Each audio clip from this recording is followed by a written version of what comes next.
If you haven't been living under a rock, you know that vampire romance is extremely popular. Countless books, movies, and TV shows have been made where predatory demonic monsters of the past are made into an erotic turn-on. To borrow a line attributed to Stalin, if only one book or movie like this had been made, it would have been seen as tragic, scandalous, and insane. But hundreds of vampire romances have flooded the market, so it's normal. No one questions it or bats an eyelash. Except, I guess, for people like me. I can't help but wonder why so many women are attracted to monsters who prey on them. What is it about vampires that is so romantic? Shocking as it may seem, vampires weren't always seen as romantic. People didn't always look to hook up with and/or settle down and live happily ever after with the undead. In the beginning, the first vampires of legend were far more like grotesque zombies than, say, James Dean. The folklore of the vampire really began in the Middle Ages when people started believing in things called revenants. A revenant was essentially a human being who had died and come back from the dead to prey on family members and friends, perhaps out of vengeance or simple malevolence. In southeastern Europe, these revenants came to be known as vampires. And by the time of the Enlightenment, vampire panics were in full swing across the continent, attracting the attention of rulers like the Empress Theresa of Austria, as well as the fascination of scholars and intellectuals. A French theologian and scholar by the name of Calmet published a work in 1751 titled Treatise on the Apparitions of Spirits and on Vampires or Revenants. He described the phenomenon of vampirism this way. People see, it is said, people who have been dead several months, come back to earth, talk, walk, infest villages, ill-use both men and beasts, suck the blood of their near relations, make them ill, and finally cause their death, so that people can only save themselves from their dangerous visits and their hauntings by exhuming them, impaling them, cutting off their heads, tearing out the heart, or burning them. These revenants are called by the name of vampires, that is to say, leeches. The more skeptical French philosopher Voltaire wrote in his philosophical dictionary that these vampires were corpses who went out of their graves at night to suck the blood of the living, either at their throats or stomachs, after which they returned to their cemeteries. The persons so sucked waned, grew pale, and fell into consumption, while the sucking corpses grew fat, got rosy, and enjoyed an excellent appetite. A far cry from the chiseled jawlines and rippling abs of the Twilight series, and nothing like Bela Lugosi's suave portrayal of Count Dracula. Vampires were essentially rotting animated corpses that, although they had the ability to speak, only emerged from the graves to feed and then quickly hastened back. At any rate, vampires certainly did not live incognito lives as Romanian noblemen or modern high schoolers, and they certainly were not physically attractive.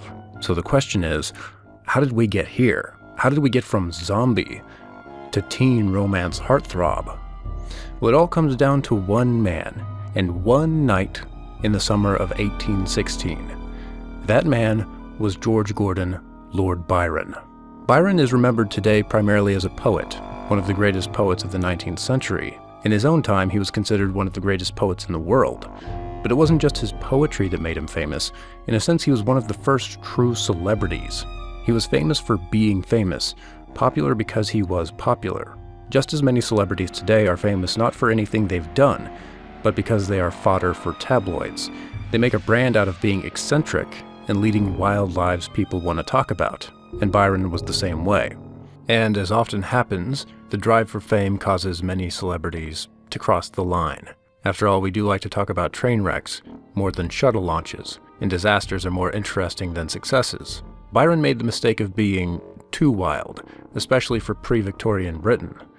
Not only were women obsessed with his dark, powerful, and romantic personality, but he was the kind of guy who would gladly seduce anything that walked, willing or unwilling.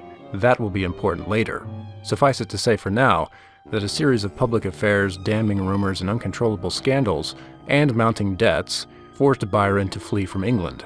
He spent several years traveling abroad in Europe, eventually landing on the shores of Lake Geneva in the summer of 1816. It was the famous year without a summer. Temperatures in Europe were some of the coldest on record, due possibly to the eruption of Mount Tambora in modern-day Indonesia, an eruption so colossal that weather was affected as far away as Europe, including Lake Geneva in Switzerland, where Byron was staying. And Byron was not alone. Joining him at the Villa Diodati was his personal physician John Polidori, as well as the poet Percy Shelley and the woman who would become Shelley's wife, Mary Shelley. Because of the unprecedented weather, Byron and his companions were forced to stay indoors during several rainy days in June. On one of these drug-fueled nights, the group of literary geniuses entertained one another by reading and telling ghost stories. Mary Shelley later reminisced about that night. "We will each write a ghost story," said Lord Byron, and his proposition was acceded to.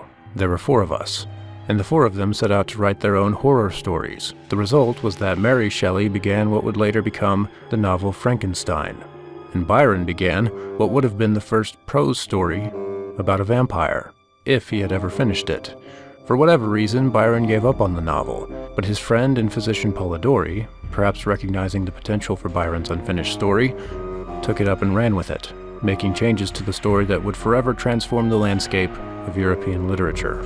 You see, Polidori also set out to write a story about a vampire, but his vampire was completely different from the vampires of folklore. His vampire was not a zombie-like corpse, or even an ordinary old man, as Byron's vampire had been.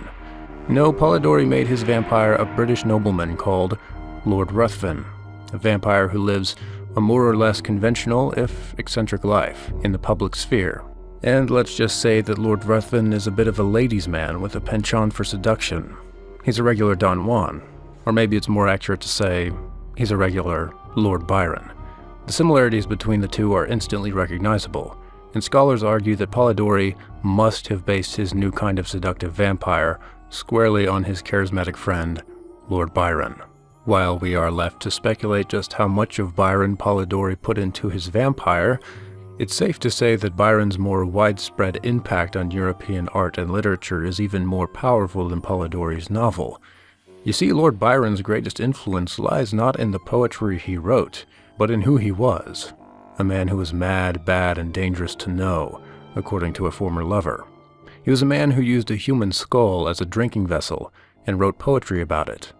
He was wild, dark, and unearthly. His lifestyle inspired other writers and storytellers to base their characters on Byron's real-life personality. Byron became a living myth in his own lifetime, inspiring a romantic archetype that would come to be known as the Byronic hero, a dark, brooding, noble, seductive, and intellectual character who was morally ambiguous. A strange melange of good and evil, as Byron said of himself.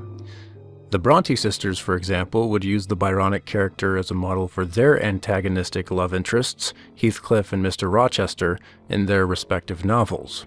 And vampires would almost always come to be modeled, in some way, on Byron. Not only would vampires become aristocrats like Sir Francis Varney and Count Dracula, but they would go so far as to take on Byron's very appearance. Strikingly good-looking, pale skin, red lips. Even to this day, vampires are still made in the image of Byron. So Byron's influence echoes through the centuries. If he had not lived, had not been his wild self, then we likely would not have the literary phenomenon or the entire subculture of vampires that we have today. The reason why vampires are so popular, charismatic, and romantic is all thanks to Byron. The people who are dressing up and self-identifying as vampires aren't emulating the original monsters of folklore, they are imitating Byron, even though they may not even know his name. People still want to be Lord Byron. And Byron is important to this day for that very reason. He was an intellectual and an artist who lived in a way that inspired people and changed the world. No, he wasn't a good person, and we should definitely condemn his faults, but at least he had the audacity to live a noteworthy life. He was a rare intellectual that actually did things that mattered. Kierkegaard criticized the academics and professors of his day for being hollow, dispassionate parrots who are only concerned with which university offers the best livelihood. They objectively lecture on facts and pour out information, but their lives have no relation to their knowledge. Byron was different. His ideal of love, while morally obnoxious, led him to love and become famous as a lover. His belief in liberty led him to fight and ultimately die fighting for the freedom of Greece from the Ottoman Empire. His poetry is electric with the current of a lived reality. Kierkegaard says that true thinkers do not produce works of art, they are themselves works of art in existence. And that was certainly true of Byron. As long as his memory persists, Lord Byron is proof that thinkers live the richest lives.